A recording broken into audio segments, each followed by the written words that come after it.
Bonjour mesdames et messieurs. Dans l'actualité en Côte d'Ivoire, dans le nord d'Abidjan à Abobo, une descente hier inopinée des agents du ministère de la Santé et de l'Hygiène publique, appuyés par la police nationale, a permis une importante saisie de médicaments frauduleux.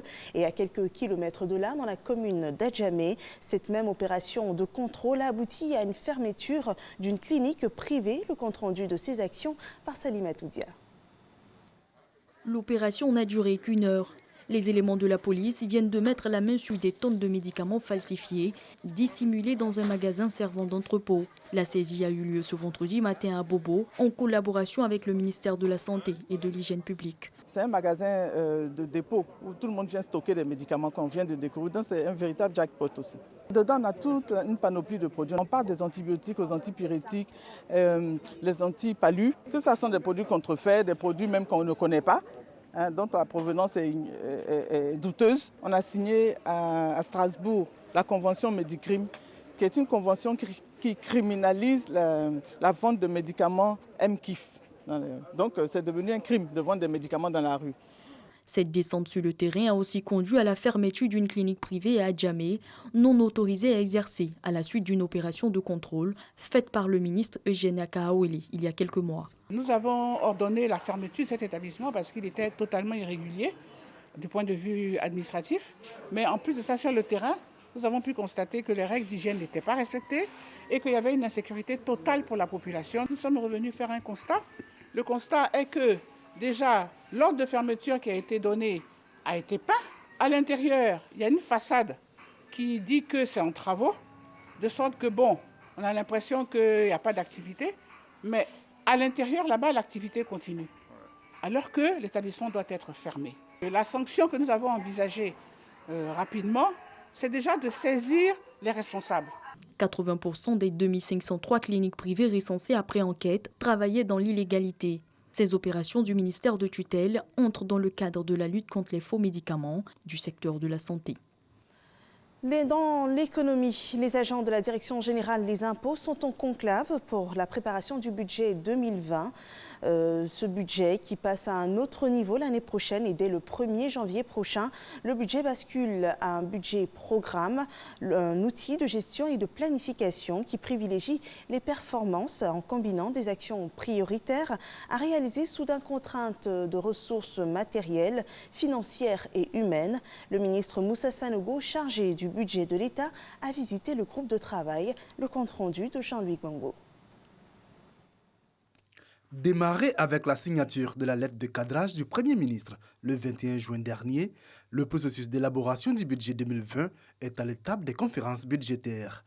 Les spécialistes des questions budgétaires sont ainsi entrés au laboratoire depuis le 26 juillet dernier. Les travaux des équipes ont consisté, entre autres, à vérifier le respect des orientations données dans la lettre de cadrage de M. le Premier ministre, dans la répartition des enveloppes budgétaires, échanger sur les différentes propositions de répartition des crédits et des emplois par programme et par dotation, et vérifier que les objectifs et les actions qui alimentent les PAP des ministères sont cohérents avec les choix, les priorités stratégiques du gouvernement.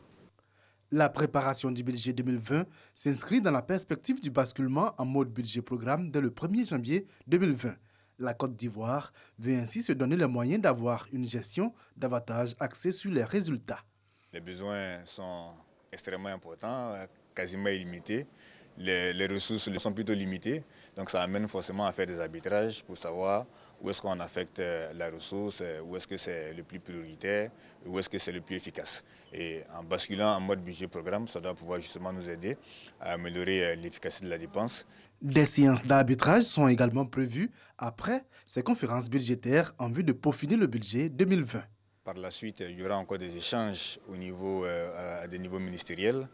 Puis, il va falloir que le gouvernement adopte le projet de budget qui va sortir de tout ça avant qu'il ne soit transmis à la mi-octobre au Parlement. 15 octobre 2019, étape ultime du processus de préparation du budget 2020 avec le dépôt du projet de budget au Parlement. Mais avant, le Conseil des ministres devra examiner et adopter l'avant-projet le 25 septembre prochain.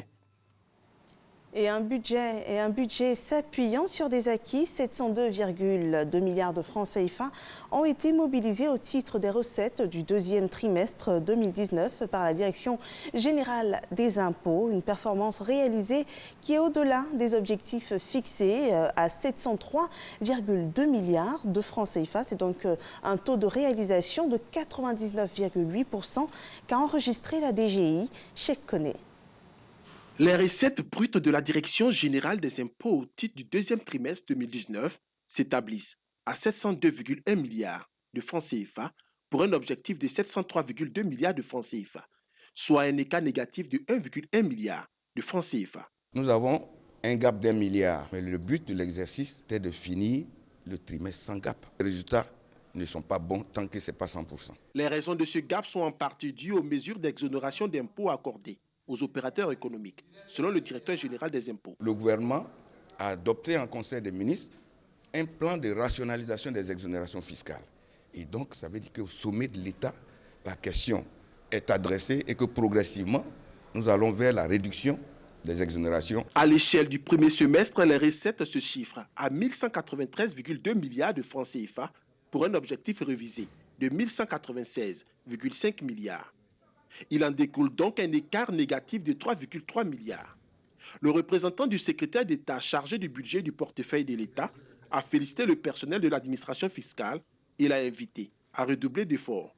Le gouvernement est engagé dans des programmes sociaux de grande envergure. Et cela demande des recettes fiscales importantes.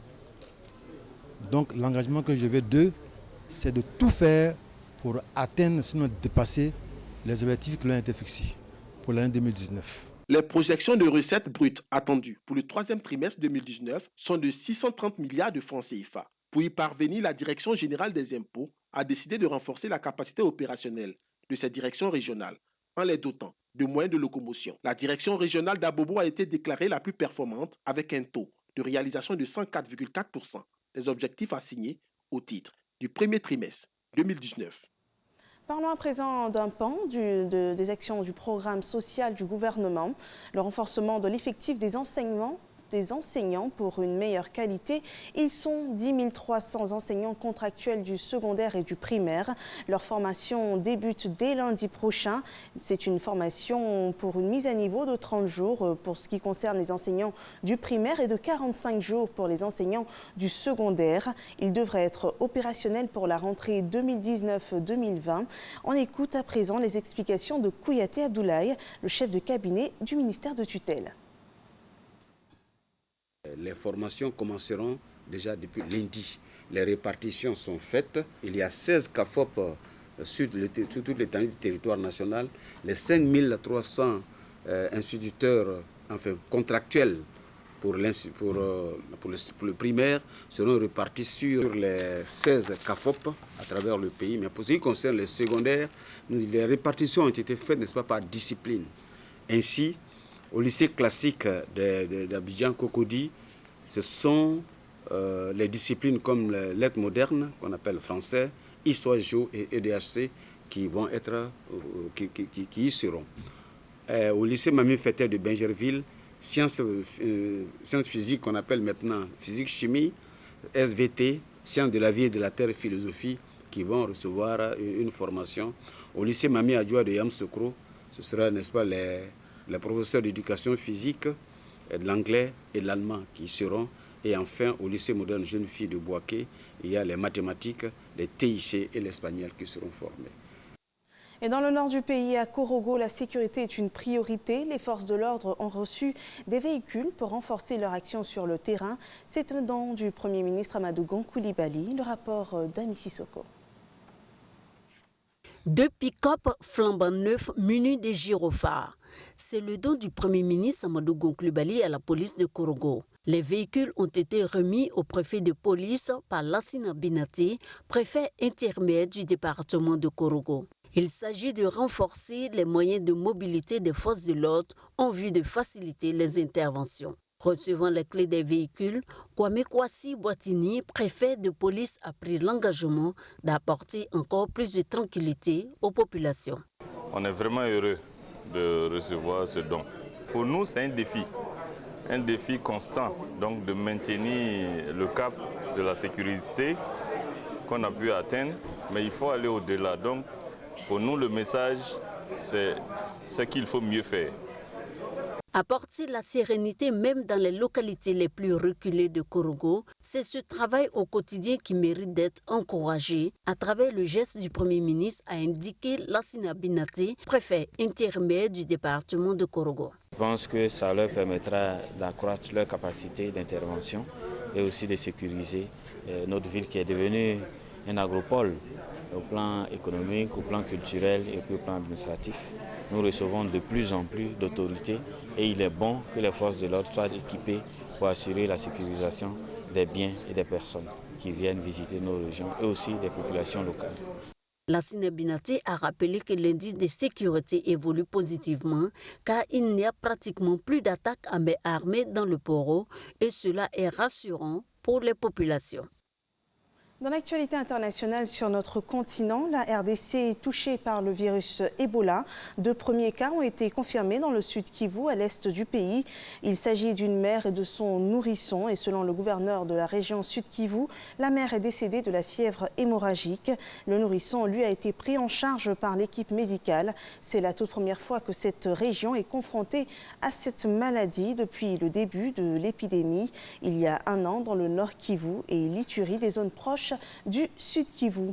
Et dans l'actualité en Asie, Hong Kong entame un nouveau week-end de manifestations pro-démocratie. L'interdiction par la police de manifester semble ne pas dissuader les manifestants. Une forte mobilisation est attendue aujourd'hui et ce, malgré les tentatives d'intimidation du gouvernement chinois. Ces derniers jours, les médias officiels ont diffusé des images impressionnantes montrant des camions militaires, des chars, des troupes de police défilant dans un stade de Shenzhen, à quelques kilomètres seulement de Hong Kong. Voilà, c'est ici qu'on s'arrête pour cette édition d'information. À 10h, un autre point sur l'actualité. Bonne journée à toutes et à tous.